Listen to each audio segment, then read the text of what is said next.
भूतचिंतन श्री गुरुदेव दत्त श्री स्वामी समर्थ. स्वागत आहे तुमचं स्वामी शिवा मार्ग या माझ्या यूट्यूब चॅनलवर. तर स्वामी भक्तांनो, 6 ऑक्टोंबर सोमवार वार या दिवशी आलेली आहे कोजागिरी पौर्णिमा. आणि कोजागिरी पौर्णिमा विशेष लक्ष्मी प्राप्ती सेवा ही संध्याकाळी 12 वाजता कशी करावी, तर या सेवेबद्दलची संपूर्ण माहिती तुम्हाला या व्हिडिओच्या माध्यमातून मिळणार आहे. त्यामुळे व्हिडिओ स्किप न करता शेवटपर्यंत पहा. चॅनलवर नवीन असाल तर सबस्क्राईब करा, कारण जेव्हा केव्हा मी असे माहितीपूर्ण व्हिडिओ अपलोड करेल त्यावेळेला तुमच्या स्क्रीनवर अगोदर येतील.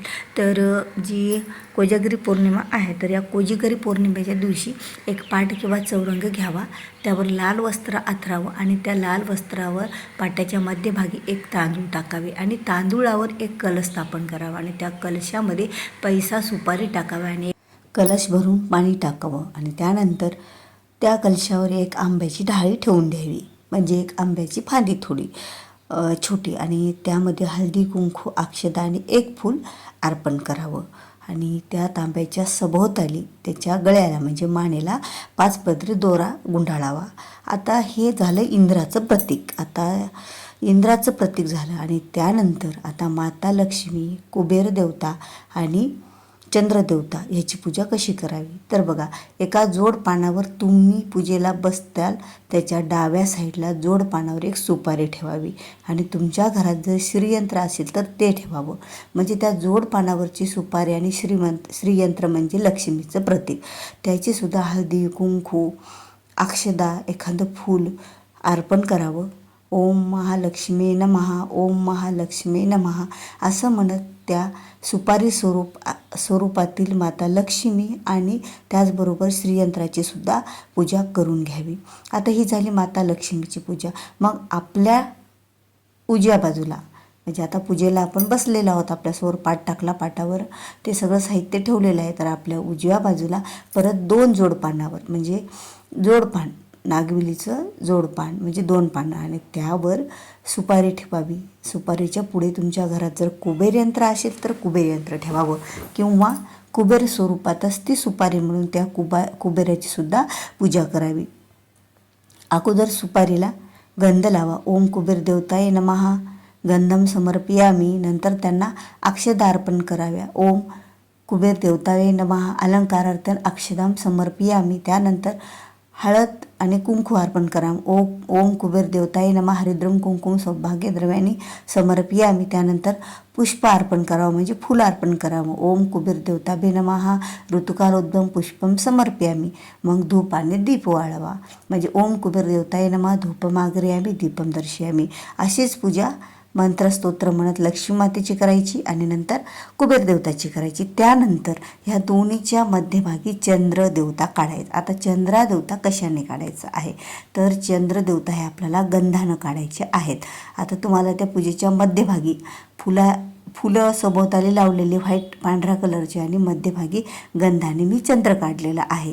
तर त्या चंद्राला गंधाने काढून, म्हणजे गंध असतो आपण जे देवाला अगोदर अर्पण करतो, ते गंधानं किंवा तुम्ही तांदळानं जरी काढला तरीही चंद्र चालेल. म्हणजे तांदूळ पूर्ण गोल करून टाकायचे किंवा गंध असा थोडासा गंध ओला करून त्या कपड्यावर गोल असं चित्रचंद्रासारखं तयार करायचं. नंतर त्याला असंच अगोदर गंध लावायचा. ओम चंद्रदेवताय नमः गंधम समर्पयामी. नंतर अक्षदा जर अर्पण केल्या तर ओम अलंकारार्थ चंद्रदेवताभे नमः अलंकारार्थ अक्षदा समर्पयामी.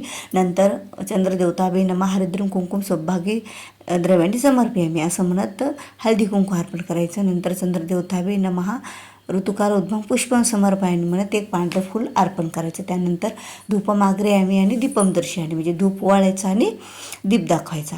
अशा प्रकारे या 4ही देवताची पूजा झाली. पण पूजेच्या अगोदर तुमच्या डाव्या साईडला घंटी ठेवायची, जसं तुम्हाला स्क्रीनवर दिसत आहे बघा, ती पूजा पूर्ण मांडलेली. आणि उजव्या साईडला तुम्हाला शंख ठेवायचा आहे. शंख हा पाणी भरूनच ठेवावा आणि घंटीची आणि शंखाची सुद्धा मग पूजा करून घ्यायची. तुम्ही पूजेच्या अगोदर केल्या तरी चालते आणि पूजा ह्या झाल्याने केल्या तरीही चालते. आता ह्या घंटीला सुद्धा पूजा करताना तोच मंत्र म्हणायचा. ओम घंटी देवताय नमः अक्षदाम समर्पयामी गंधम समर्पयामी घंटेदत्ता नमः हरिद्रम कुंकुम सौभाग्य द्रव्याणी समर्पयामी घंटी देवताभ्यो नमः ऋतुकारोद्भम पुष्पम समर्पयामी धूपम दीपम समर्पयामी. हे सर्व घंटीला सुद्धा आणि शंखाला सुद्धा हा मंत्र म्हणत पूजा करावी आणि बाजूला एक तेलाचा किंवा तिपाचा दिवा अखंड प्रज्वलित करावा. आता या सर्व पूजा झाल्याच्या नंतर जे काही तुम्ही त्या दिवशी प्रसाद बनवलेला असेल, जो खिरीचा, बासुंदीचा, तर ते जे दूध आपण आळवलं जातं ते दूध 12 वाजेपर्यंत चंद्रप्रकाशात तुम्हाला आळवायचं आहे. किंवा घरात जरी आळवलं तरीही ही पूजा संपन्न कधी होणार आहे? 12 वाजून 39 रात्री.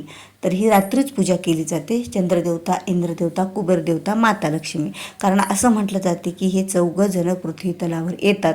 ज्या घरामध्ये यांची पूजा होते त्या घरामध्ये कुबेर माता, लक्ष्मी माता आणि चंद्रदेवता यांचा आशीर्वाद भेटतो आपल्याला.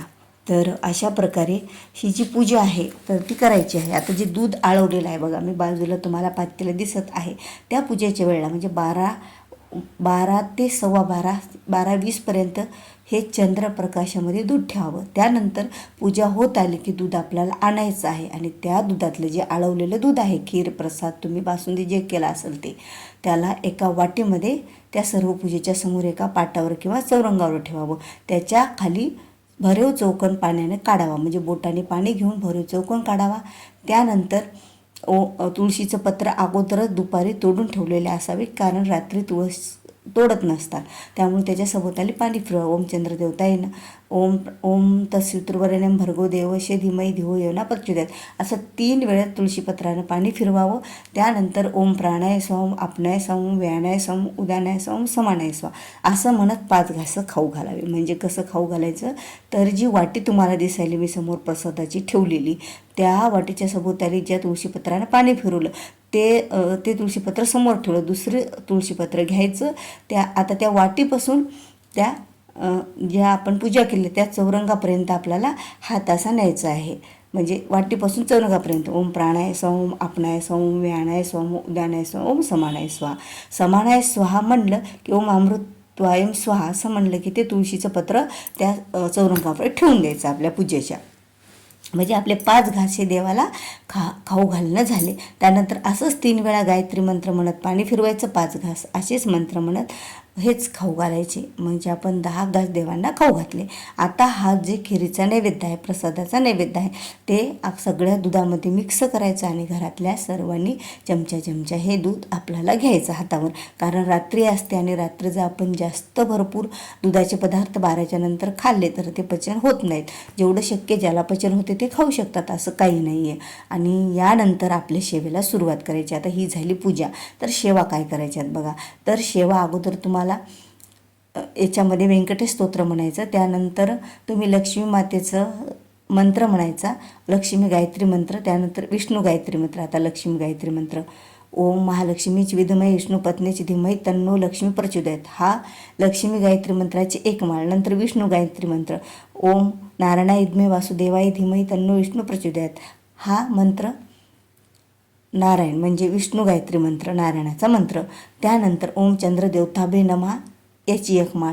त्यानंतर कुबेर देवतेचा सुद्धा मंत्र आपल्याला म्हणायचा आहे. ओम कुबेर देवताय नमः असं जरी म्हटलं 108 वेळा तरीही चालेल. त्यानंतर माता लक्ष्मीचा हा कमलात्मक मंत्र म्हणायचा आहे.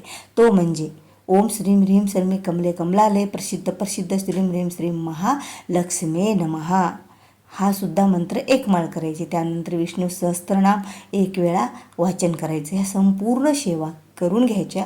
अगोदर आरती करून घ्यायची, म्हणजे गणपतीची आरती, नंतर माता लक्ष्मीची आणि श्री विष्णूची आरती आपल्याला करायची असते आरतीमध्ये. आणि त्यानंतर आपण ह्या सेवा करायच्या आणि त्यानंतर पूजा ही आपली संपन्न झाली. ही सर्व प्रक्रिया ही आपल्याला रात्री 12 ते 12:39 तेव्हा पूजा करायच्या. तर पूजेची मांडणी 12च्या अगोदर केव्हाही आपण केली तरीही चालेल. तर अशा प्रकारे पूजा आणि सेवा आपल्याला कोजागिरी पौर्णिमेच्या दिवशी रात्री 12 ते 12:39 दरम्यान करायची आहे.